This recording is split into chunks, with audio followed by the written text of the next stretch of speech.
Nearly 2 years in the making, we're getting a new neighbor right here in Denver's Golden Triangle Creative District.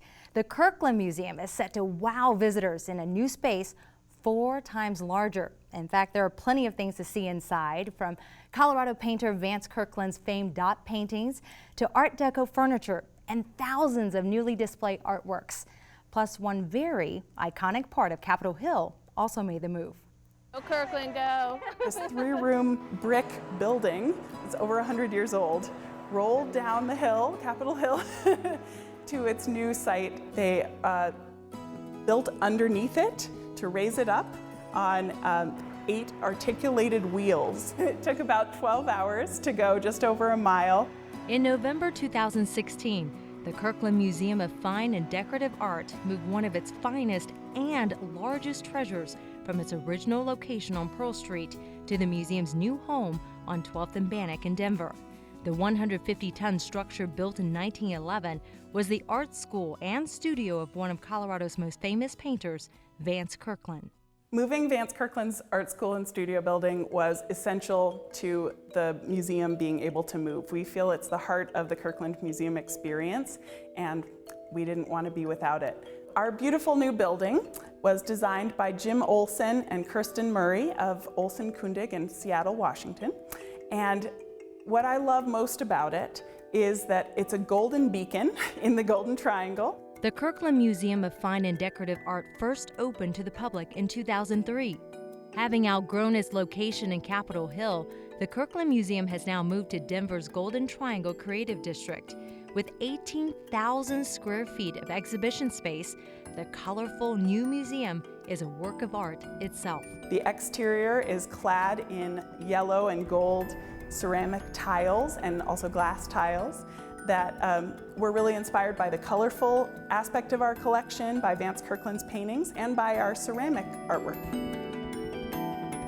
There are 6 chronological galleries that surround a promenade gallery. We have these beautiful long views, which are a signature of Jim Olson's architecture, framing the artwork. And the price of a Tiffany lamp. Hugh Grant, the founding director and curator of the Kirkland Museum, was lifelong friends with Vance Kirkland and inherited his estate in 1981. My mother had a close relationship with Kirkland when they were both single, so I grew up knowing this incredible history of Colorado art. When I inherited the majority of the estate of Vance Kirkland, I decided that I should do a museum because of its importance to Colorado art. The Kirkland Museum of Fine and Decorative Art is home to 3 distinct collections: International Decorative Art, Colorado and Regional Art, and Vance Kirkland paintings. There are 30,000 works in the collection. About 6,000 are on display, including some rare gems. The Art Nouveau bed by Louis Majorelle, it's about circa 1900. It's one of the greatest Art Nouveau pieces. Any museum in the world would love to have this piece, but it's here at Kirkland Museum in Denver, Colorado. There's an extraordinary Art Deco radio in the Promenade Gallery. It's called the Nocturne Radio. It was designed in 1935. All 3 of our collections are shown together in salon style.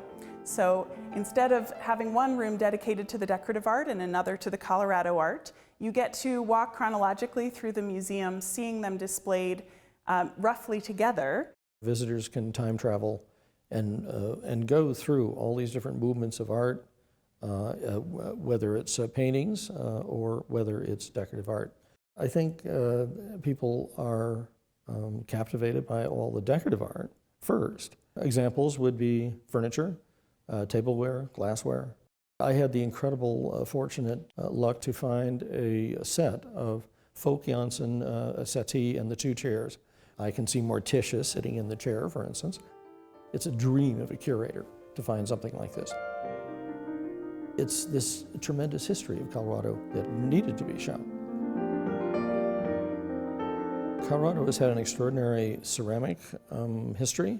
Leading off would be artisan Anne Van Briggle.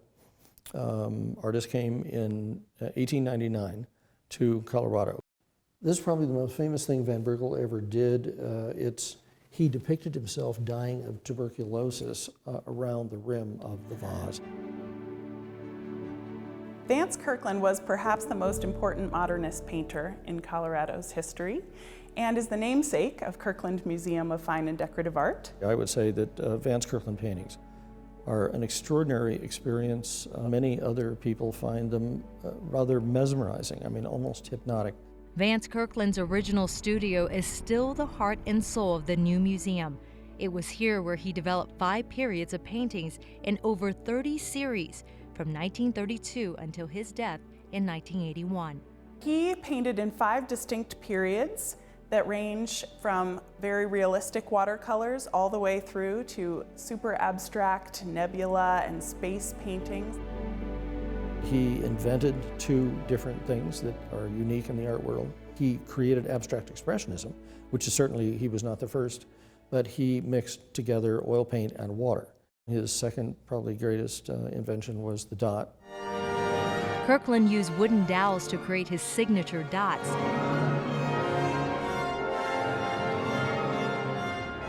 To reach the center of his large paintings, Kirkland innovated a way to paint while being suspended in midair. So he rigged up these 4 straps from the ceiling, and he would place himself across the 4 straps, face downwards on the paintings. When he listened to music, he could sense colors. He wanted music that had a slight modernist tinge to it. Composers like Bartók and Shostakovich and Prokofiev. That is perhaps why Kirkland paintings are so absolutely individual in the art world. We just cannot wait to show this beautiful new building to the public. All of the wonderful things that they loved at the old location and so many new things that we're able to show for the first time. And that's only some of the evolving collection inside the new 38,000 square foot museum. You can discover so much more in person and at the museum's website, kirklandmuseum.org.